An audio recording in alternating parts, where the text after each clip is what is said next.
नमस्कार सर्वांना. कशा आहात तुम्ही? मस्त आहे आणि मस्तच राहा, आनंदी राहा.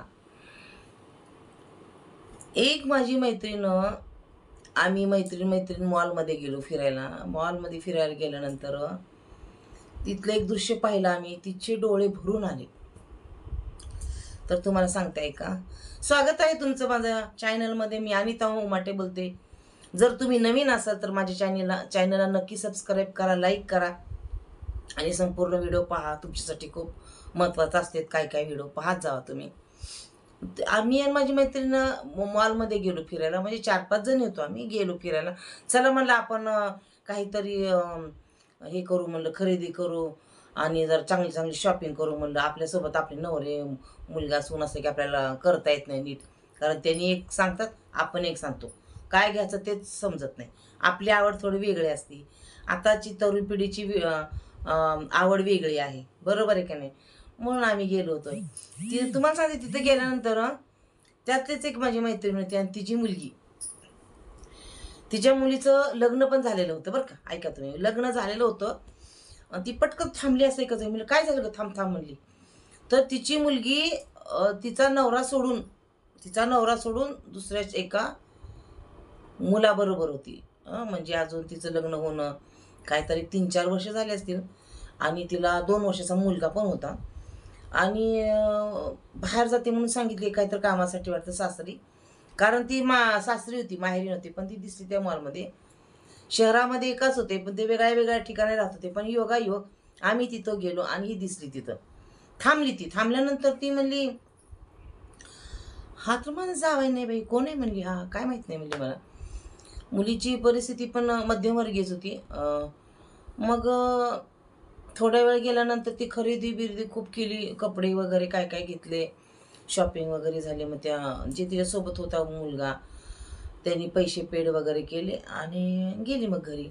घरी गेल्यानंतर आम्ही पण शॉपिंग वगैरे करत. तिची मनस्थिती चांगलीच नव्हती. कारण आपल्या मुलीचं जर असं आपण पाहिल्यानंतर दुसऱ्याच्या नवरा सोडून परपुरुषाबरोबर पाहिल्यानंतर आईचं मन हे होणारच ना थोडं. तर जी तशी आई असेल चांगली तर. नाहीतर त्याच कॅटेगरीमध्ये जर आई असेल तर मुलीला सपोर्ट करते. हे आहे बरं का. समजणे वाले को इशारा काफी. तर तीच आईला मुलगीला तिला सपोर्ट करते. तुम्हाला सांगते मी, 2 दिवस गेल्यानंतर मी ती भेटते. नंतर मी काय झालं ग परवाच असं झालं काय सांगायचं म्हणली तुला. माझ्याच मुलीचं मला सांगायला लाज वाटायला लागली म्हणली. म्हणली का ग म्हणली. तो कुणी आहे म्हणली, ऑफिसमधला बॉस आहे म्हणली आणि त्या बॉसलाच ह्या मुलीने भुरळ पाडली म्हणली. तो बॉस तसा नाही म्हणली. त्याचं पण लग्न झालेलं आहे म्हणली. त्याला 2 मुलं आहेत म्हणली. तर काही काही बायका बघा, आता त्याचा विषय जाऊ दे सोडा, जास्त चर्चा करायला नको. कारण ते जरी असले तरी मैत्रीण, आपण काही तिचं नाव वगैरे घेतलं नाही. आहे की नाही? नाव घेतलं नाही ना आपण. त्याच्यामुळे काय राग येण्याचं कारणच नाही आहे. तर तुम्हाला सांगते मी, काही काही मुलींना आपल्याच ऑफिसमधल्या बॉसला हे पडतात. मुली बळी पडत नाहीत. त्या पुरुषांना आपल्याकडं आकर्षण करून घेतात. काय काय ठिकाणी पुरुष तसा करतो बायकांना. म्हणजे लालच देतो. म्हणजे काय म्हणतात त्याला, गिफ्ट वगैरे देऊन, काहीतरी देऊन त्यांच्याकडे त्यांच्या जवळीक जाण्याचा हे करतो, प्रयत्न करतो. तर तुम्ही सांगा, समाज अशामुळे किती बिघडत चाललेला आहे? चाललंय का नाही बिघडत? थोडंसं तुम्ही विचार करा तुम्ही. मग तो काही कसं करतात, महिला म्हणजे पुरुषांना बळी पाडतात. आहे की नाही? कारण घरामध्ये ज्या घरात त्या राहतात ना, त्या घरामध्ये त्यांचं मन लागत नसतं. है ना? सगळी काही सुविधा असतात. पण काही काही वेळेस मुलींचं मन भरकटतं. भुरळ पाडतात ते. कारण त्यांना ना प्रमाणापेक्षा जास्त अपेक्षा असते. जे घरामध्ये त्यांना मिळत नसतं. असं मी खूप ठिकाणी बघितलेलं आहे. वाचलेलं तर भरपूर आहे. पण डोळ्यादेखत जे बघितली घटना ते सांगते. खरंच इतकं मन सुन्न करणाऱ्या गोष्टी काय काय घडतात ना आपल्या समाजामध्ये. तर मी काय म्हणते, हे योग्य तर नाहीच नाही. बरोबर आहे. पण आपल्या म्हणजे महिलांनी जर असं पाऊल उचललं तर काय करावं घरच्यांनी? तुम्ही सांगा काय करावं? घरच्याला तर आता परत हळूहळू माहीत पडलेलंच आहे. कारण आपण जेव्हा ती मुलगी जेव्हा कुठं कुठे फिरायला जाते तर कोणी ना कोणी ऑफिसमधलं असतं, कोणी ना कोणी शेजारचं असतं, मैत्रिणीची आई असती, कोणी ना कोणी असतं तिथं. पण हे कसं असतं, त्यांना वाटतं की आपण जे करतो ते कोणाला दिसत नाही.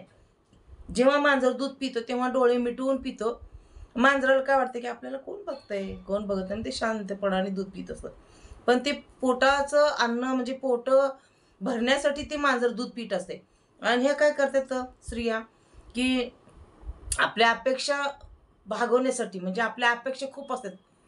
त्याच्यामुळे ह्या अशा पुरुषांना बळी पाडतात. आणि काय काय ठिकाणं बघा, पुरुष महिलांना बळी पाडतो. बळी पाडतो म्हणजे त्यांना असं लालच देऊन, गिफ्ट देऊन, काय काय देऊन त्यांची अपेक्षा वाढवतो आणि त्यांच्याशी जवळीक जाण्याचा प्रयत्न करतो. मग ह्याच्यामध्ये काय होतं, दोन्ही घरामध्ये भांडणं होतात. आणि दोन्ही घरामध्ये भांडणं झाल्यानंतर मानसिक संतुलन तर बिघडतं. घरातलं सगळं वातावरण अशुद्ध होतं. म्हणजे त्या घरामध्ये एवढी निगेटिव्ह ऊर्जा येते, की एका घरातल्या स्त्रीने आपल्या असं असं केलं आणि दुसऱ्या घरामध्ये आपल्या म्हणजे नवरीने असं केलं, आपल्या बायकोने असं केलं, तर प्रचंड मनस्ताप होतो ह्या गोष्टीचा. तर ह्या गोष्टी आपण कुठेतरी थोडं विचार करायला पाहिजे, की आपल्याकडं जेवढं घर आहे राहायला, आपलं 2 टाईम अन्न खातो, आपल्याला म्हणजे कपडे व्यवस्थित घालायला आहे, तर बस ना, आणखीन किती अपेक्षा पाहिजे तुम्हाला? कारण ह्या गोष्टी महत्त्वाच्या नाही. जेव्हा आपण ह्या जगात नाही ना, तेव्हा जे आपण काही कांड केलेले असतात, विवाह बाह्य संबंध ह्याला म्हणतात, केलेले असतात, तर ते सोबत आपल्या काय होतं, घाणेरडेच विचार येतात आणि आपल्या पाठीमागं लोक आपल्याला आपल्याविषयी चर्चा करतात. ही अशी अशी होती, ही तशी तशी होती, अरे आम्ही हिला बघितलं किती वेळा, काय हिचं थांबायचंय. मेल्यावर सुद्धा माणूस तिरस्कार करत असतो, हे विचार करा तुम्ही. हे कसं घडलेलं आहे म्हणून तुमच्यामध्ये मी उतरवते, तुमच्यापर्यंत पोचवते. मी अजून सुद्धा काही स्त्रिया जर भरकट्ट चाललेल्या असेल, त्यांचं पाय घसरत चाललेलं असेल, तर सावध व्हा. असं काही करू नका. जे काय आपण कमवतोय, आपल्या इज्जतीला महत्त्व द्या. मला एवढीच तुम्हाला विनंती आहे सांगायची, की भरपूर पोरी अशा आहेत, की आजकाल त्यांना ते काय आयफोन काय तसला भारी फोन असते, की ॲपल फोन तसला पाहिजे असते. अरे तुम्ही 15-20 हजारात सुद्धा फोनच असतो आणि तो फोन असतो. क्वालिटी म्हणा चांगली असते, ठीक आहे. क्वालिटी चांगली पाहिजे, तुम्हाला फोन भारी पाहिजे म्हणून तुम्ही असे कृत्य असं वागता, तर ते चुकीचं आहे ना. आता आम्हाला किती जण म्हणतात, मावशी, काकू, आई तुम्ही भारी फोन घ्या, आयफोन घ्या. कशाला बाहेर? जे आपला चेहरा आहे तोच दिसणार आहे ना. आयफोनमध्ये जर तुम्ही आपला चेहरा त्याला फिल्टर करून जरी लावला, ह्याच्यात पण फिल्टर असतं, तर जे आपण आहे तेच आहे ना. थोडंच आपण बदलणार नाही. म्हणून आपण सत्य जे आहे तेच आहे आपलं. जर तुम्ही सत्य सोडून जर असत्याकडे गेलं ना, तर तुम्हाला ते शेवटपर्यंत साथ देत नसते. आणि तुम्ही शांतपणे आणि म्हणजे तुम्ही जीवन असं चांगलं जगू शकत नाही तुम्ही. म्हणजे तुमच्या जीवनामध्ये अनेक संकट येतात, वादळ येतं, मनस्थिती बिघडते, शरीराला आजार लागतो आपल्या, है ना? त्याच्यामुळं मी काय म्हणते, थोडंसं खायसुद्धा कमी खावा, विचार करून खावा. थोडंसं तुम्ही एकदम भारी भारी क्वालिटीचं खाता, थोडंसं मिडियम क्वालिटीचं खावा, पण चांगलं खावा, विचार चांगले ठेवा. तुम्हाला सांगते, त्याच्यामधून खाण्याच्या सवयीवरून सुद्धा आपले विचार बदलतात. तुम्ही बघा नेहमी तुम्ही रोज रोज जर मांसाहार करत असाल, तर तुमचे विचार एकदम क्रूरपणे तयार होतात. आणि तुम्ही रोज रोज जर तुम्ही सात्विक आहार घेत असाल, तर खूप छान विचार, सात्विक विचार आपले होतात. आणि मांसाहार रोज जर करत असाल, माणूस क्रूर बनतो. हां, कधी कधी ठीक आहे, आठवड्यातून एकदा दोनदा जर सवय असेल तर तुम्ही खाऊ शकता. नाहीच खायचं असं काही नाही हां, खाऊ शकता तुम्ही. आम्ही सुद्धा खातोय.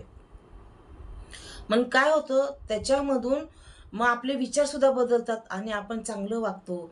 मग आपली मुलं चांगले वागतात. आपल्या घरात राहणारे जे माणसं आहेत त्यांच्याशी आपण चांगला संवाद करतो. ज्या घरामध्ये सासू आहे, सासरे आहे, त्यांचा मान सन्मान होतो. तुमचे विचार चांगले असले, की आपण त्यांना सुद्धा सांभाळू शकतो आणि त्यांच्या विचारामध्ये बदल करू शकतो. वयाच्या मानाने सासू सासरे घरामध्ये, किंवा सासूची सासू असते कुणाच्या घरामध्ये, सासूचे सासरे पण असतात, खरंच असतात कोणाकोणाच्या घरामध्ये. तर आपण त्यांना सांभाळून पुढं नेण्यामध्ये तर आपल्याला इतकं जग आपलं म्हणजे समाजामध्ये नाव होतं ना, की खरंच पोरीला मानलं पाहिजे बाबा. सासूला समोर सासूलाही सांभाळते, टॅलेंट किती आहे, ॲक्टिव्ह छान आहे पोरगी म्हणजे काय म्हणते त्याला एकदम काय संस्कार किती छान आहेत ह्या पोरीचे असं म्हणतात. है ना, टॅलेंटेड आहे बाबा पोरगी, खरंच मानलं पाहिजे बाबा हिला, है ना. कसलं घर सांभाळती बघा, जरा सुद्धा त्या घरामध्ये भांडणं नाही. समजा नवऱ्याने काय बोललं, सासूने काय बोललं तर ती हा करून ऐकवती आणि परत दुसऱ्या दिवशी अजून त्यांच्याशी गोड बोलती. हेच नाव आपलं पुढे येते माहिती आहे का तुम्हाला. आणि तुम्ही थोडंसं चांगलं जगण्याचा प्रयत्न जरी केला तर चांगलं होतं. कारण आजकाल खूप असं वाढलेलं आहे की अपेक्षा वाढलेल्या आहेत. मुलींना काय म्हणते चांगल्या चांगल्या भारी भारी क्वालिटीचे ड्रेस म्हणजे का रे, आता ही साडी बघा फक्त 250 रुपयाची साडी घालू शकतो आपण. हाऊस फिटली आपली. 200-250 रुपयाची साडी असते, 1000 रुपयाची पण असते, 10,000ची असते, पण साडीच असते. आपण विचार चांगले असते ना, तुम्हाला सांगते मी, आणि आपल्या मनात जर एकदम फ्रेश असतो किंवा की लोकांना जर सांगण्याचा प्रयत्न करतो आणि खरंच जीवन हे खूप सुंदर आहे, तर आपण घातलेले कपडे सुद्धा सुंदर दिसतात माहिती आहे का. नेहमी बघा तुम्ही स्वतःबद्दल विचार करा तुम्ही, आपण कसं राहतो है ना. साधी तुम्ही एक 100 रुपयाचा जरी तुम्ही ड्रेस घातला, तुमचे विचार खूप छान आहेत किंवा तुम्ही पॉझिटिव्ह आहे, दुसऱ्यांबद्दल सुद्धा तुम्ही चांगले विचार करता, तर नक्कीच खरंच तुम्हाला यशाच्या मार्गाने तुम्ही जाईल आणि तुमचं नावसुद्धा खूप मोठं होईल. मला काय सांगायचं आहे तुम्हाला समजत असेल तर चालेल. तुम्हाला चॅनलला नक्की तुम्ही सबस्क्राईब करा, आवडलं असेल तर लाईक पण करा. नमस्कार.